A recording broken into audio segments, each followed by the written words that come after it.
If I had a crystal ball and I could look into this crystal ball and tell you guys exactly where your business opportunities lie looking forward, what is working in the future, what is not working in the future, things that we should totally eliminate, things that we should totally start doing in order to see your business grow and flourish. Imagine how amazing that would be.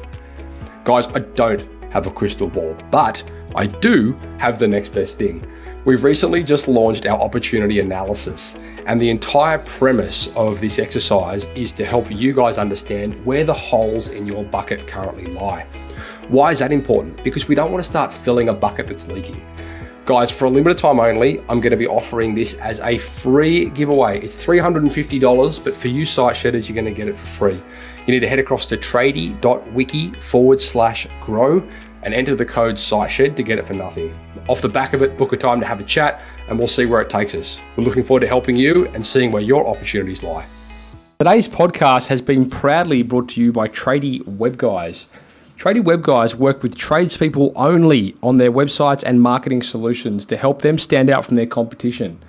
Everything from web design through to SEO, search engine marketing, content creation, you name it, guys. It is a customized solution for trade-based organizations and it's fantastic. Head across to tradiewebguys.com.au/apply, fill in the form and let's have a conversation. Giving tradies and contractors around the globe the tools to run a modern business. You're listening to Toolbox Talks from the Site Shed. Now here's your host, Matt Jones.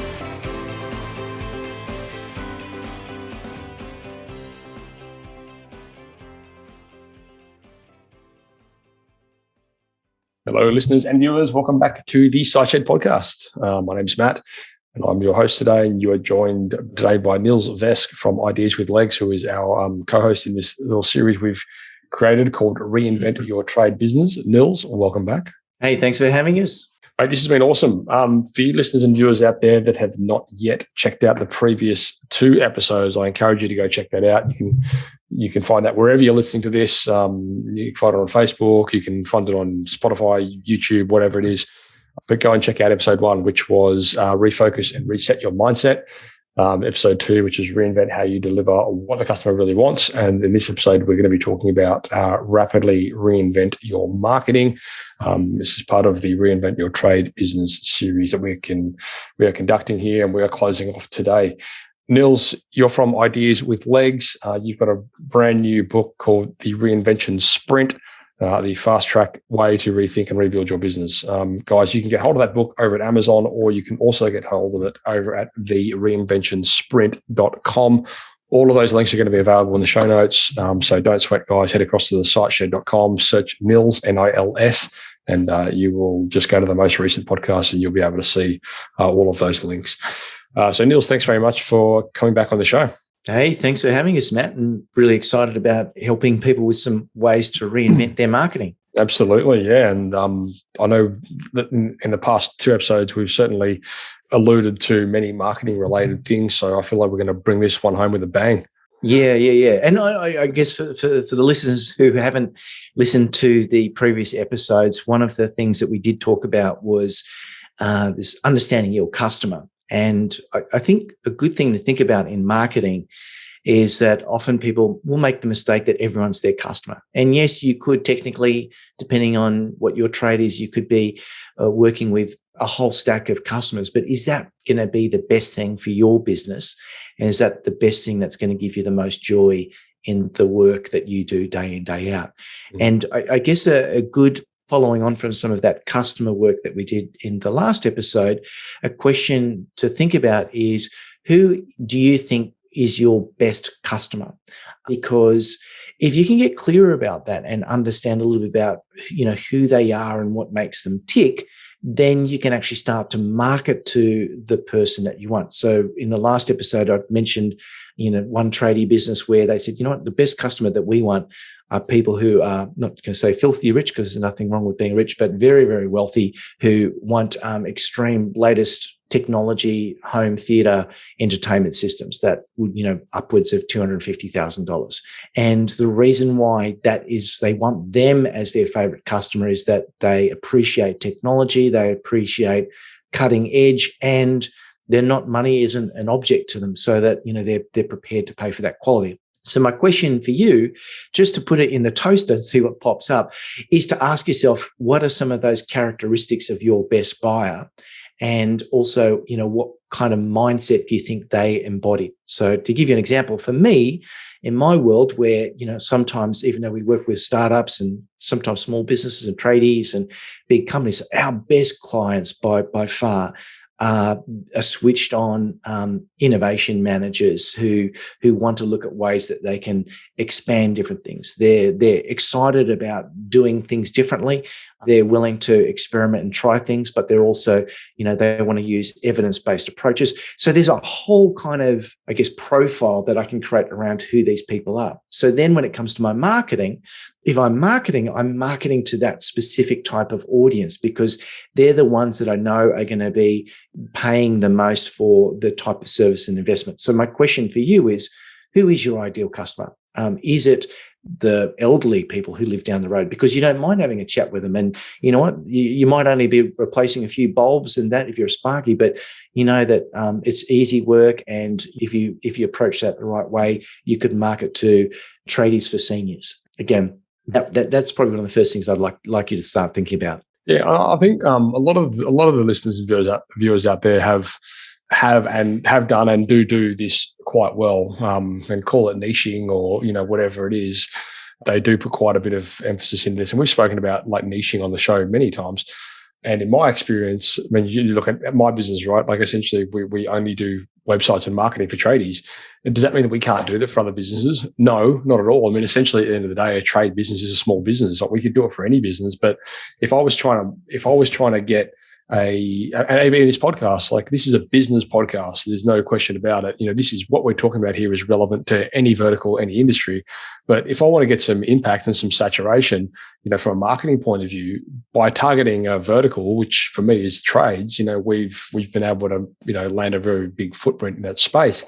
If I was trying to be everything to everyone, there's no way that we'd have the same sort of impact. So I encourage you guys, like Nils said out there, well, then try and define who that avatar is for your specific business. And I'll give you a clue right now. It's not always money focused either. It's not always about who's got the biggest, the fattest wallet.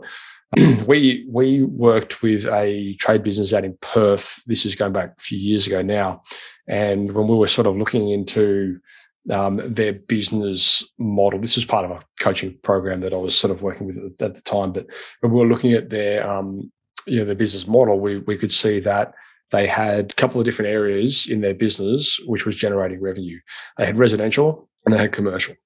Now, commercial was accountable for about 70% of their turnover, or they're not profit, their turnover. That's a really important defining point of this story. So the problem was they had team members, which was good. They were always busy, which was good, but their profit wasn't there. And then we looked at their residential market, and their residential business, they couldn't grow the business because they couldn't find more team members. It was really profitable, considerably more profitable, but they just didn't have the resource to grow it. So we had a look at the numbers, and we realized that the commercial side of their business was taking up something like 80% of their resources, and it was preventing them from growing the residential side of their business. And although the residential business was only accountable for something like 30% of their turnover, it was far more profitable. And so by being able to reallocate some of the resources from commercial and scaling that back and putting that into residential, they were decreasing their turnover, but they were increasing their profit margins. And so it was a defining realization for them, because they were looking at their paper going, my accountant's going to hate this because the revenue is going to go down considerably. But after 12 months, the profits were far more. So they decreased the size of their business from a turnover perspective, but they increased it radically from a profit point of view. And that was purely by just looking at the numbers and dialing in, the avatar that they wanted. And on paper, it might look crazy, but the way it rolled out was actually very well thought out, and it worked in their favor. And I see this even on a, I mean, that was kind of a macro example. I see it more on micro examples where we have plumbers, for example, that, are just not getting the impact they want because they're trying to be everything to everyone. and then they might start focusing on something they like and they're really good at, hot water systems, pipe relining, whatever it might be. And all of a sudden now they've got this marketable differentiator between them and their competitors, which, by the way, doesn't mean they can't still do the other things. It just gives them a foot in the door. Oh, that's a great story there about the West Australian company there. I think that relates to, we spoke about your best customer. Another thing that can really help before you get into your marketing is to think about what's your best payday going to be. So that relates to your best payday. You can basically rank yourself, if you wanted to, out of 5 for each one of those. So you could ask yourself, do these types of activities, let's take it for the WA one, let's say commercial, you go, is this high net profit? No. Is it energizing for us to do? No. Is it easy to do? Oh, yeah. Is it easy to sell? Oh, yeah. Is it replicable? And, is it something that we want to keep doing? So if you ask yourself those types of questions, then you start to get clear about, I don't want to do that sort of stuff. You know what? I don't want to do that kind of crappy stuff. This is what I really want to focus on. And again, what this then relates to is then, if this is the type of payday that I want to do, and this is the type of work I'm going to do, and my best buyer is this, now we can work out about how to create our best people magnet, or some people might say our lead magnet, and what processes we can use to make that happen. And this is, we spoke about in the last episode around how many people will get caught up by tactics. That is, here's a retargeting tool I can use, or here's some LinkedIn advertising, or some Facebook advertising, or some social media advertising. They're tactics. What we want to have is strategy to first. And that first part is around what is that competitive strategy, which is kind of what you're saying is like, let's focus on pipe relining if we're in the plumbing industry, or let's look at granny flats or dual occupancies if we're in building, and just get good and focus on those different areas there. Yeah, and I think as well, like when we sort of drew out the pros and cons matrix, for that specific situation, and we do this, with everything now within our business, we sort of look at the pros and cons of bigger decisions that we're making in relation to product releases or whatever it might be. And, as a business owner, if you were to do that, and when we did do this with this client, when we drew out the pros and cons of, okay, let's write down all the pros and cons of your commercial sector. And of course, the first one was turnover. Like, we make, it makes this much, hundreds and hundreds of thousands of dollars a year from this part of the business. Sure. The next one keeps our staff busy. Like, okay, cool. So the guys are busy. And then, all the things that you would expect were the first things that came up. And it was like, ding, ding, ding, ding, ding. And then when we looked at it with fresh eyes and we said, oh, okay, well, let's look at your exposure here. What happens if you lose this client? Oh, we lose 40%, because I only had like 3 commercial clients. One of them was huge. And they're like, well, we lose 40% of the business. I'm like, okay, well, that's a problem, because you're pretty heavily exposed there, right? So there are things that are not obvious. Like, you look at it on paper and you think, okay, this is all looking peachy, but then there are things that are not obvious.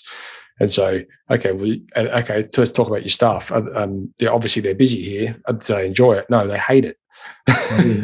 They hate dealing with this builder. He's a prick. He doesn't pay, blah, blah, whatever. Okay, cool. So the staff are getting unhappy. What happens when you have unhappy staff? Inevitably they leave. So then all these things start unpacking, right? And they were saying, well, half these staff are trained in residential anyway. We put them into commercial because we generates more income for us. Okay, great. So you're putting them in a role they're not really suited for anyway. They'd much rather be over here back in residential, where they can have things like pay incentives and KPIs, and they can really work towards, there's just more opportunity for them over there. So looking at it through a different lens, really, really, really cast an entirely different vision for and in truth, that one exercise, we basically left that with the owner, and we said, here, go and have a think about this. And they came back and they were like, we're going to cut it. We're going to cull it completely. And we didn't really expect them to come back and say, we want to cut it completely, but they did. And so we obviously had to play that smart. We had to strategize that over the course of, a couple of years or whatever. But the bottom line is, without having that conversation and without putting things into perspective, they would never have come to that realization. That's awesome. So let's come back to this kind of, then, if that's their decision, so they've gone, right, our best payday or our best buy is going to be in the world of, residential versus commercial. We want to go this area.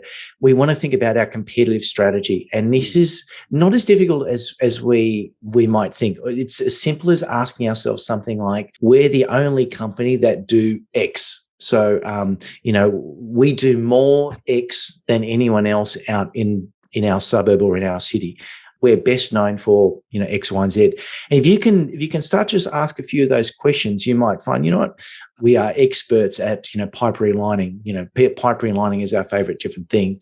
Then you can start to work out ways that you can create a unique value proposition. I'm sure you've all heard of unique value propositions. Sometimes people call them UVPs. Sometimes they call them USPs, but most people would agree that a value proposition is going, why you compared to your competitor. I was listening on the radio this morning. I was dropping off my daughter off at daycare where I heard this, this builder going, J&J Builders, like we do knockdowns and rebuilds. And then his unique value proposition is because we are the best. We simply are the best. And I thought, wow, you've just probably spent 20 grand's worth of your time saying that we are the best. There wasn't a differentiation. If they had changed that to something like we do 10 knockdown rebuilds every month, that's saying something different to we are simply the best. Or we've been doing knockdown and rebuilds exclusively for the last 17 years. There was just nothing unique about it. So what I thought might be useful is to share a couple of ways that you can create a unique value proposition. This is a template that I do have in my book, The Reinvention Sprint. So it is a simple way for you to do. But I just sort of might share some of the ways that good marketers will create a UVP that you could use not only either on your website, your landing page, your homepage, but also to consider this on, say, for example, your truck or your vehicles, because, or your letterhead, your business cards, stuff like that.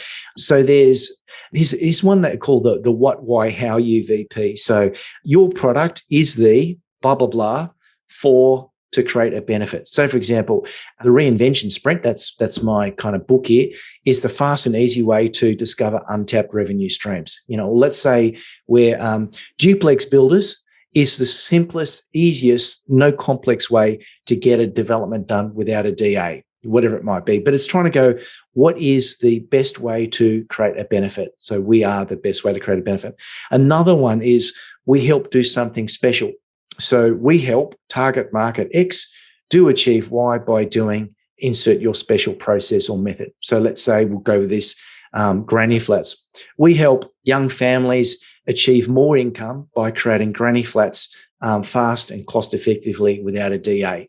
Another one could be customer problem solution, which is for this type of customer experiencing this problem, we do this type of solution. So for people suffering repetitively clogged up pipes, we do pipe relining in under a day and under 10K or something like that. It's about trying to get clear about that. It's a very, very simple way that you can create a unique value proposition about what you do compared to your competitors. I love that. I so often we get these, obviously when we have new clients come on board to websites and we say, what's your call to action? Or what's your USP, whatever it might be.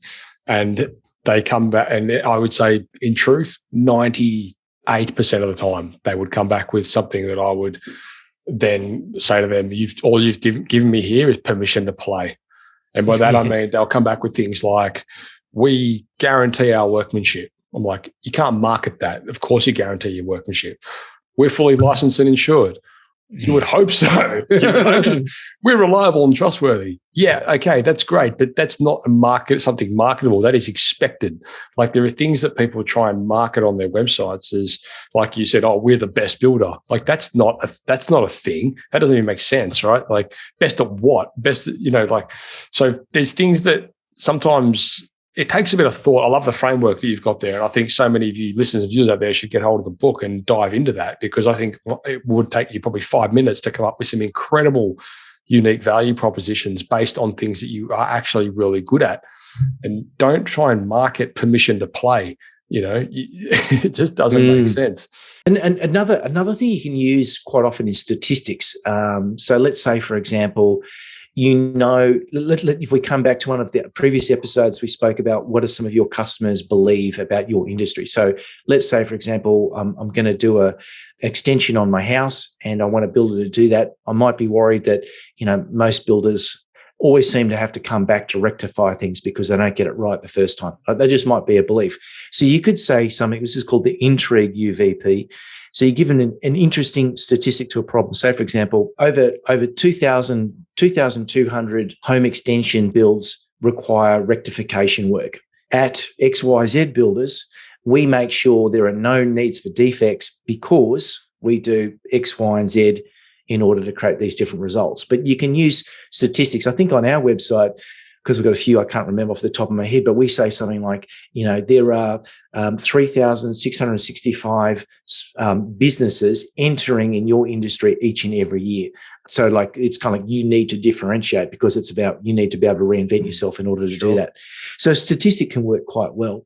And another one is just to actually name the target market that you're working for. So this is called the differentiation UVP for target market who need a certain product, the benefit unlike differentiation. So, for example, for money-conscious retirees who need extra income, our granny flat business enables you to create income that will perpetual income without having the fear of having to, knock down your whole house.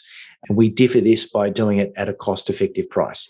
I'm kind of riffing off the top of my head there, but you can start to differentiate things. It might not be something that you can put all of that on a quote or on your truck, but it gives you a bit of an idea of what you can do there. Well, the thing is as well, once you've got that USP, and correct me if I'm wrong, but I'm guessing it's one of the most powerful serendipities of this exercise is it will inevitably help you dictate and define so many different areas of your business, including the copywriting on your website, the branding on your truck, perhaps even everything, essentially. Like everything, once you've got those USPs down, it can really help you define all areas across all departments of your business, the way you handle support, the way you market, the way you invoice, it could be everything, right? But I love that, and I completely agree with you. Like that whole, having clarity and making that transparent around who you want to provide your service for and what that outcomes are, like having that as a USP, I think it's something we do quite well. We do websites and marketing for tradies. Like there's no question when you rock up to our website what it is we do. There's just no question. And so you can dive deeper if you want, or you can contact us. It's entirely up to you. But you're not going to leave there not knowing what it is we do. And there's some clients that we have that do that really well as well. Like we will guarantee that we will repair your pipes for 20 years, whatever that is, whether it's been digging it up, whether it's relining it, you can even tie the guarantee into the USP, like whatever it is. So a lot of people do that quite well as well. Actually, is that one of the templates, like tying the guarantee into guarantees is another way of doing things, because people usually they've got a fear. Is this going to be quality work? Is it going to work? Is it going to do what it's supposed to do? So the more social proof that you can do, which is around testimonials. So a good way to get testimonials is, make it easy for them. I think there's a number of different tools out there. I can't remember off the top of my head, but there's one app where you can actually just send a link and it enables them from their smartphone to do a video testimonial, because they're kind of one of the ways that you can do things. But it's so important to be able to differentiate yourself. Otherwise, you're just a sea. You're in the sea of masses around there. I read a book recently, Nils, and I can't for the life of me remember the name of the company, but they were an American pizza franchise, and their USP and their marketable point of difference was pizza within 30 minutes or it's free. Yeah, that was not Domino's, but whatever the equivalent was in the year or something like that. Yeah. But, that just says it exactly what it is. And then the beauty of that is that then leads to so if that's your competitive kind of strategy, then okay, we're going to compete on that. That then enables you to your capture strategy, which is what techniques are you going to use to capture the interest of new customers. And a lot of people use the word leads. I'm more of a fan of what I call customers or people, because that's what they are. And so I don't use the term lead magnets. I talk about people magnets. And what a people magnet is, and we've already spoken about this in a couple of my previous episodes, is checklists. Checklist is just a good example of what we use. We've mentioned, we've got one, and please do check it out. But we have, here's one checklist. It's like 140 questions, which is the essential business reinvention checklist. And then I've got one for, the ultimate innovation managers checklist for innovation managers, which has got 125 questions.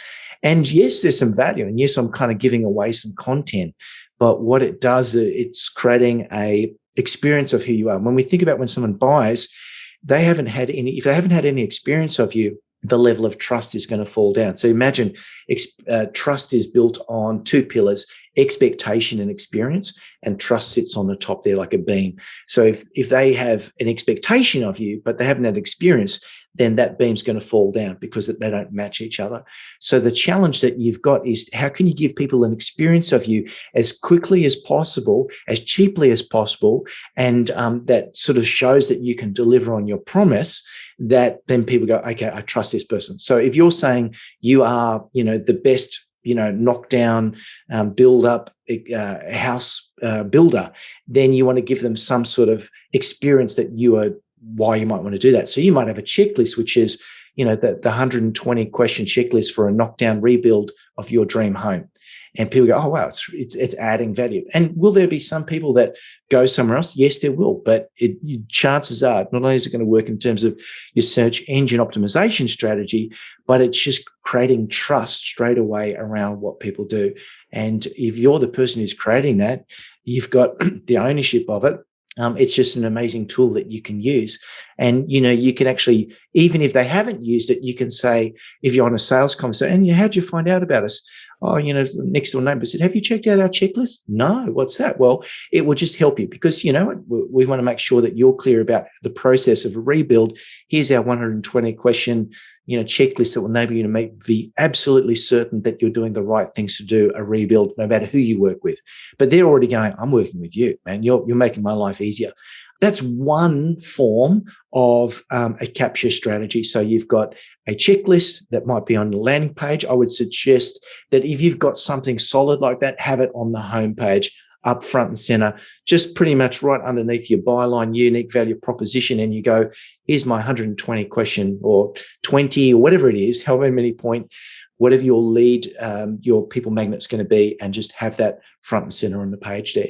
There's a lot of other things you can do in terms of these things. You could do free inspection. You could do, demonstrations. There's so many different things there. I'll read a couple out if that's okay, Matt, just sure. So that, and again, we talk about this in our book, but you've got advising or educating tips.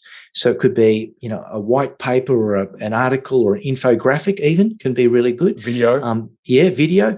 It could be an industry update. It could be an online demonstration as well. So you could actually invite people out to a knockdown that you're working on, a how-to cheat sheet, on whatever it might be. There might be a future trends of what's happening in the housing industry and, knockdowns in kitchen design or in home decorating. You could have an online masterclass or a webinar. That doesn't necessarily have to be live. That could be pre-recorded. You could have an ebook, a podcast, or an audio book, or a little video around those different things. Resource tools. You could have a toolkit. You could have templates. Could be a template on questions to ask your contractor, case studies of some of the products, some of the projects you've worked on in the past. There might be a wall planner, a resource list as to other associated things that they're going to need that relate to, what your particular trade might be. Let's say if you're a sparky, you might go, some of lighting shops that talks about where to see the best lighting or the best lighting websites. There might be some free tech tool. Then you might have a Facebook group for something if you're talking about community, membership for different things, success stories, free consultation, free trial, free quotation, and free checkup, free diagnostic. There's so many different things that you can do. But I just wanted to, get your head around like, but I don't know what to do. There are so many things you can do. But again, come back down to what's unique about you, what's your competitive strategy, and what's going to help your customer. So, Nils, I'd like to add to this, if I may. And this is something that we work like a lot on with our clients, and in truth, it's one of our fastest growing, I think, offerings, but it's also one of the hardest to communicate value in. And it's great having these people magnets, lead magnets, whatever you want to call them. But what I just want to communicate strongly to people is what is the journey of that person beyond downloading your lead magnet. And so many people just think it's about having a lead magnet on the website that people can download for whatever reason. And don't get me wrong, it's the starting point. But what I would like to stress to people is, well, what are you going to build into the back of that, which enables you to get back in front of that person and continue to build trust and rapport and continue to add value? Because downloading the lead magnet is the starting point, but then what happens in the background can very often and really does define, whether or not that person does end up becoming a customer, or whether or not they refer you, or whatever it might be. So, as I said back, I think in the previous episode, like it or not, you're in the information age, in the information business. Like, you're there to educate people. And I know you think your product or your service is boring because you're a builder, you're a plumber, you're a landscaper, whatever it might be. But the reality is, people are coming to you for information because they're interested. And so give them information. And the checklist might be the starting point to get them into an automation where you're educating them over the course of 12 months. And the reason that's important is because they come to your house and they can download a checklist on, the top 15 things that you need to ask your builder before you engage them to renovate your home. That's the starting point. Now, the reality is, when somebody comes to you looking for a home renovation, that is not a pick up the phone, give a credit card sort of service. Like, this is a long sales cycle. It could be 6 months, 12 months, 2 years, 3 years, 5 years, who knows? And there's so many different variables that come into play there when somebody's making a decision based on, a figure that big. So whoever's more proactive in educating that person between the point where they come to you and the point where they actually decide to pull the trigger and engage that service, they're typically going to be the person that wins. So it might seem like, and it's a hard thing to communicate, Nils, because people may not see immediate value in it. Like, they might see people download a document and they might go into automation. I mean, that automation, as I say, it could take 2 years before that lead turns into a customer. But the point being, like, that is an effective strategy in keeping that person engaged and building your database and nurturing that customer and making sure that they're getting information that's relevant to what it is they're interested in potentially investing in down the track. So if I can piggyback on that one. So the first thing we were talking about was, I guess, our competitive strategy. Then we spoke about our capture strategy, and you even used the word nurture. So this is now the nurture strategy. And if you think about that, so that's kind of what you're doing, is you're nurturing someone along. And as you said, depending on the investment that might be required, that lead time or that nurturing could be as short as 2 weeks, 3 weeks. For others, it might be 6 months. And so depending on what product you might be selling, you want to think about how you best can nurture that person through that. And so when we look at a sequence, an automated sequence, that doesn't always have to be email. It could be, you could put a sequence where you call them up at a certain time. So it could, and it doesn't even have to be you. It could be an admin assistant or even a virtual assistant somewhere in the Philippines who calls up and say, "Hi, Matt, it's, Nils from XYZ Builders here. Just wanted to check in that you got our checklist." Like, that's already nurturing. If you had any questions about it, the next thing could be, we'd like to invite you to, the next email might be, like to invite you to an online webinar where we're going to actually do a walkthrough with a camera to show you, a recent build that we did. The next sequence might be a question like the biggest fears people have with a knockdown build rebuild, or the next email after that could be a little video which shares ways to reduce your expenditure in your rebuild, or, so again, the length and the number of them is going to depend on the cost of investment. But there's some things that you might want to consider in there. One is sharing some case studies or some testimonials. Social proof really works. So if you've got a sequence, let's say 12 could be a good number. You want to make sure that you've got some sort of social proof that's going through there. A case studies where people can actually physically see some of the work that you've done can be really useful as well. People also want to know about you. Matt, I think one of the previous episodes, one of the ways you can reduce fear is to have a video about yourself. So you could have a video that shares about, hey, g'day, it's, thanks for watching this little video. We wanted to show you a little bit about our building company and how we started. So here's the team. This is Tom, Tom. And, so just a little show and tell about why you got into the world and why you love what you're doing. Those little things can be, really important for building trust. So again, it's just thinking about planning it out. I would say that, 10 to 12 is a good one for a fairly medium priced sort of investment. If it's small, you can keep it a little bit smaller, but nurturing. The next thing that we want to have is a conversion strategy. So the conversion is we've nurtured them, but at some time we want to be able to get them over the line. And so that could be how are you going to have your proposal or your quotation that's done quickly and effectively, but it tailors and it takes in all of this information that you've been gathering over the time there. And a lot of people forget about that.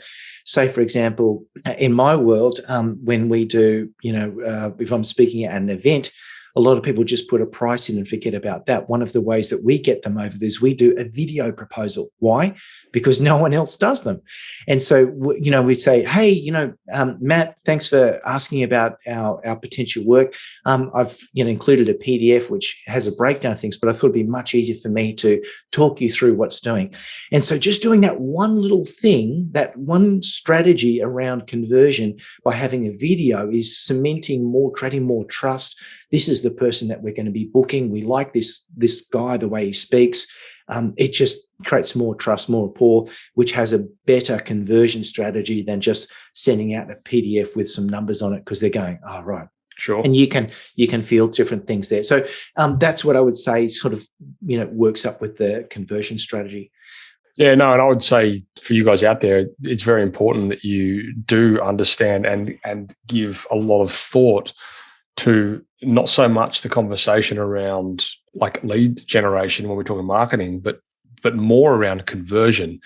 And, if you've listened to this show for a while, you would have heard me use this example a number of times. But the point being when, you could be spending, say, $1,000 on Google Ads, which are driving traffic to a web page that is converting at 2%. Now, if you can improve your conversion on that web page to 4%, that's a 100% increase in your conversions, and you're spending the same amount of money. So it's a small shift in the way you think, but it's like, well, how can we? Like very often, in truth, most of our customers don't necessarily have a lead generation problem. They've got a conversion problem, but they're not converting it right. And that conversion that bottleneck can occur in so many different stages of the sales cycle, from everything from the initial phone call right through to the delivery of the project, right through to the follow-up and the customer offboarding. Like there's so many different variables there which can be dialed in. But, going back to, I think, what we spoke about in episode 1 about, those micro improvements across the board. How can you strive to improve X area of your business by 1 or 2%? And those micro improvements, they have a compounding effect. There's a book I recently read called Cadence, and I had him on the podcast, the gentleman on the podcast only last week, actually, Pete Williams.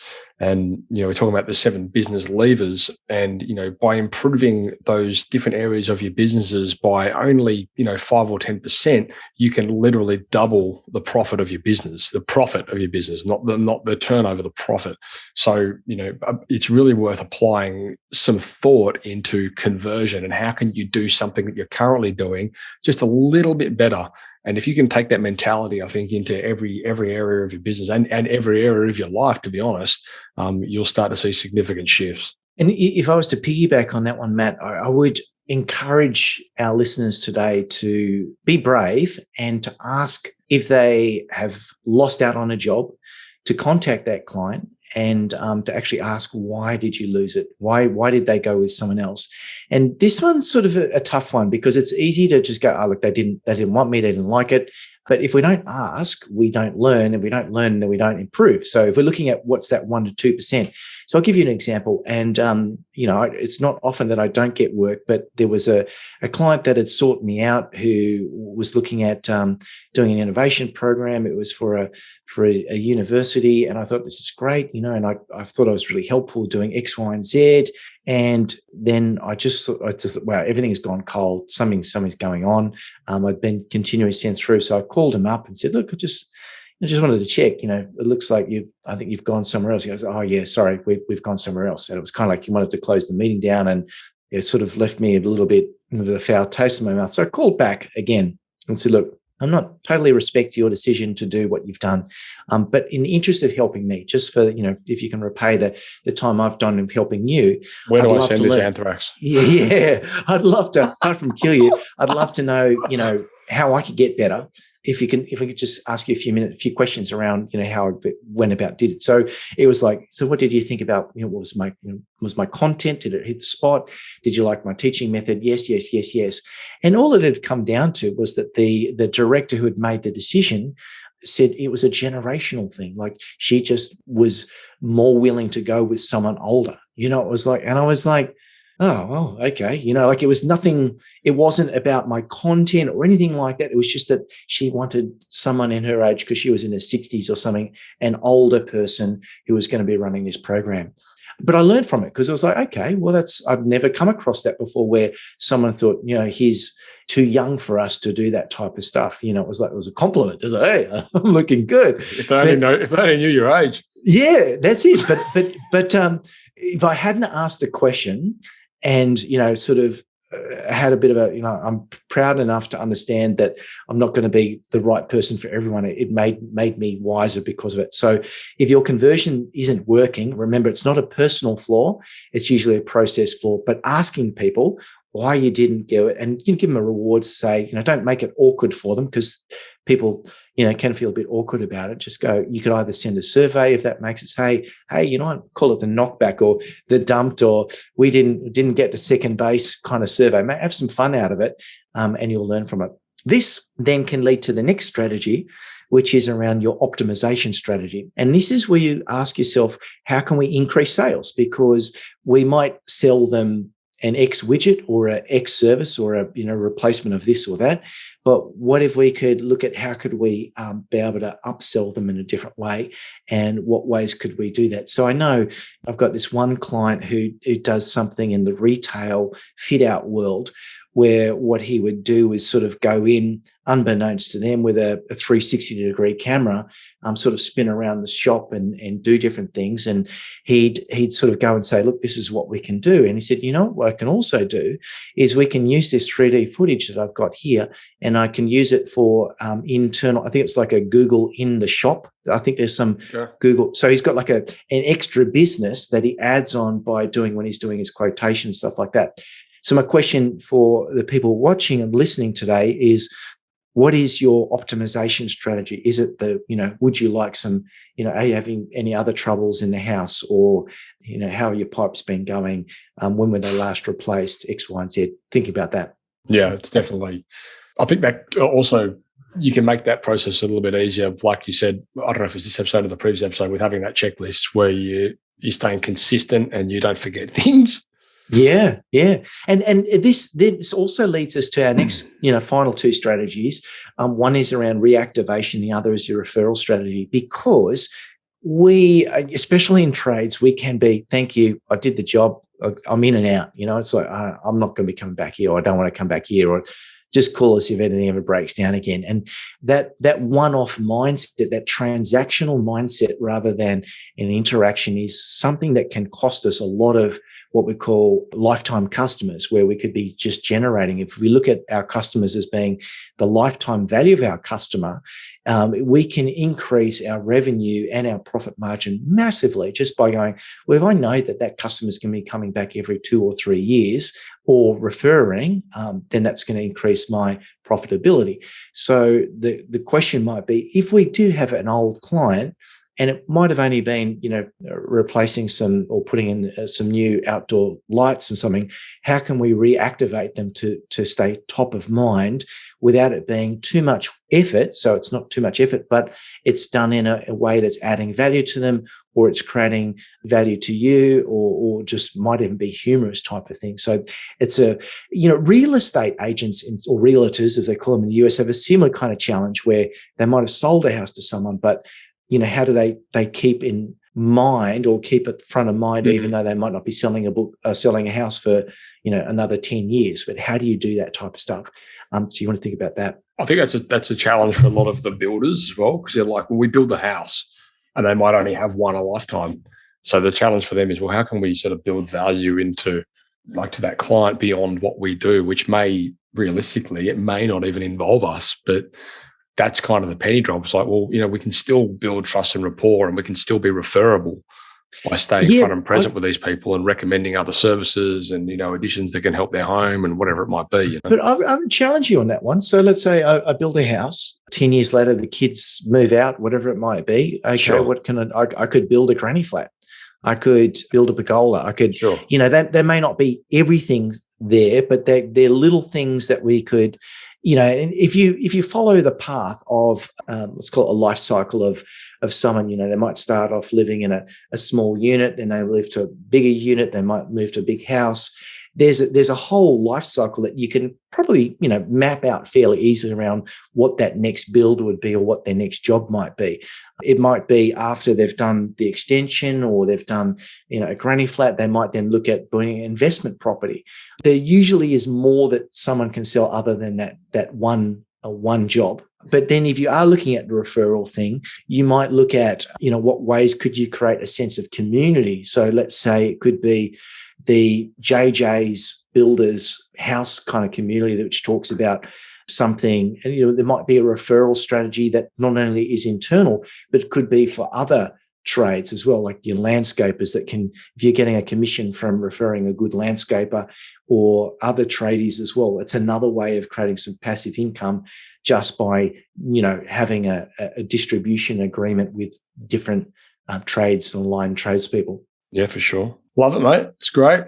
I know we've probably been going on for a while, but one thing I would like to sort of share that is important around marketing is objections. And I learned this from, you might know him, Dan Kennedy. Have you come across him? Oh, yeah. Yep. Yeah, very, very important legend, sort of, I guess you call it one of the forefathers of good direct marketing in modern America. And one of the activities he gets people to do is to create what's called an objection card. And so what you could do is, just have a little bit of card, whatever it might be. I'm old school, but you can also do it on a phone. It's just to think about what, for a particular type of customer, what's every possible complaint, concern, skepticism, fear, doubt, excuse that someone might have that would keep them from using you or responding to you.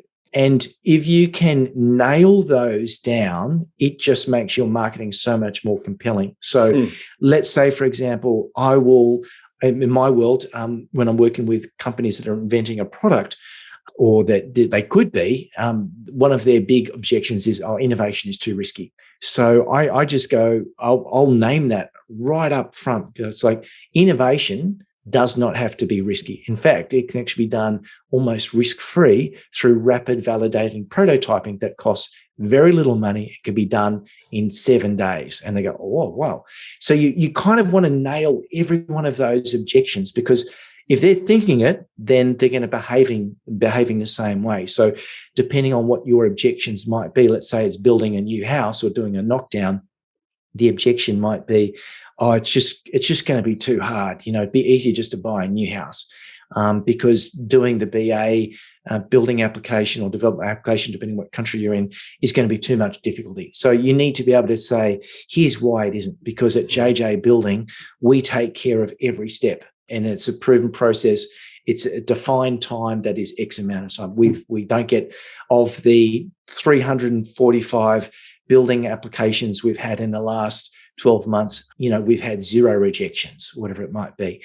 Yeah, having that in mind is they're going to be thinking about objections. You've got to be able to claim each and every one of them. Sure. Yeah. No, I love that. Yeah, he's written some good books actually. I've read a couple over the years. Dan Kennedy, I think he did one like called Magnetic Marketing or something, and there's one. He's a copywriter, isn't he? Yeah, American copywriter. Yeah. Just one last thing. I know just sometimes this can really help in marketing. We could spend a whole day talking about this, which is around headlines. And that's one thing that Dan Kennedy does do really well. But here's a couple little things just to get your mind in the marketing, that we can be copywriters without having to be a copywriter if you can fill in the blanks. Yeah. So let's say this one. This is what's called a positive without negative headlines. So how to do a knockdown renovation without spending a fortune. So how to do X positive thing without a negative thing. How to get your pipes finally working without breaking the bank. You could have a question about a pain headline. So it could be something, are you tired of having pipes that won't work? Finally, a simple permanent way to make sure you never have any plumbing problems ever again. Mm-hmm. You might have something like a positive interest story. So where you say, most homeowners want a beautiful home at low cost. Like, bang, oh yeah, I'm interested in that one. And that means money security and a great resale value. There's other things where you can go from counterintuitive type things, why you should never, blah, blah, blah, never. So you could say, why you should never hire a builder to do a knockdown. You could do something that's a bit counterintuitive around doing X, Y, and Z. Yeah, there's so many different things out there that you can do. Say goodbye to having a tired, drab old house. This new form of renovation radically changes the appearance of your house at minimal cost. That could be some, because a lot of people don't know. You could use like a fiber cement paneling that actually looks really good even after 20 or 30 years. It's definitely a lot more appealing than coal now. Yeah, that's right. The absolute fastest way to get a home renovation done. Even just saying that's what I want. I don't want to have to worry about something out there. Yeah. The real way to build a granny flat that looks modern but also generates income. Love it.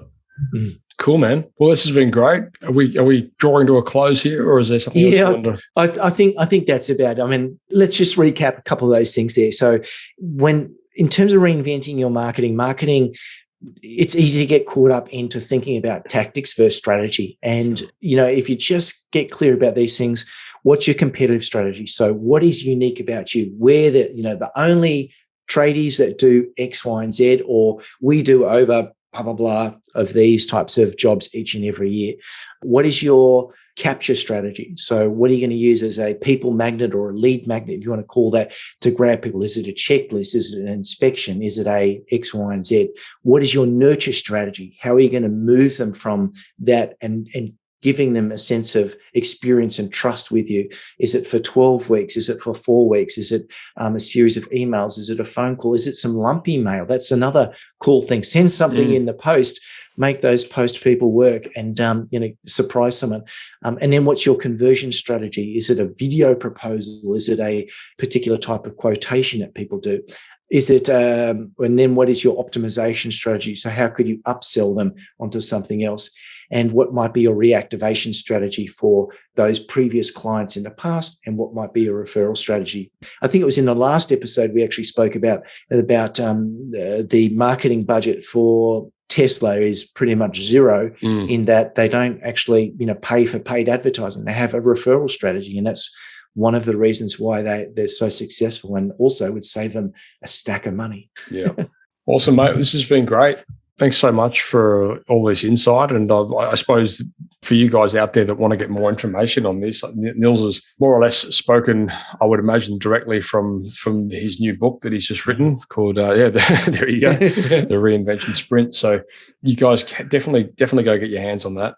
You can head across to Amazon. You can get it there. You can go to thereinventionsprint.com where you can get it there as well. And the puts an emphasis on practicing what you preach. Nils has left a lead magnet behind at ideaswithlegs.com/reinvention-check. Again, all these links, guys, they're all going to be in the show notes. So just head across to the siteshed.com, type in Nils, Nils, and just search for the most recent episode, and you'll get access to all of those links there. This is basically drawn a close to the series, which we've titled Reinvent Your Trade Business. This episode was Rapidly Reinvent Your Marketing. Episode 2, which was the previous episode, was Reinvent How You Deliver What the Customer Really Wants. And in episode 1, it was titled Refocus and Reset Your Mindset. Nils, no doubt there's going to be some questions and feedback off the back of these. Guys, if you do have questions or feedback, or if you want to get hold of Nils, or if you want to ask any questions, head across to the Facebook group. So search, if you're not a part of the Facebook group there, I encourage you to get in there. There's 6,000 plus global trade businesses in that group, and there's some pretty good conversations happening in there. So when you see this podcast pop up, just put your comments in there, and we'll if you've got any follow-up questions, I'm sure Nils will definitely come back on the show or answer them in the group. Great. Thanks for having us, Matt. Appreciate it. You bet. All right. That's a wrap. Thank you for listening to another episode of Toolbox Talks. If you're liking what you hear, then you can head across to the siteshed.com, where you can join our community by signing up to our Toolbox Talks. You'll get sent a weekly notification, which is basically a highlight of everything that we've spoken about during that week, along with any other industry news that may be relevant or specific to the trades. If you're enjoying the show, you can head across to iTunes, Stitcher, or SoundCloud, where you can leave us a review. That would be fantastic, and all the reviews get read out in the show. Likewise, if you have any friends or colleagues that you think would benefit from the show and the episodes that we create, then please go ahead and share it with them.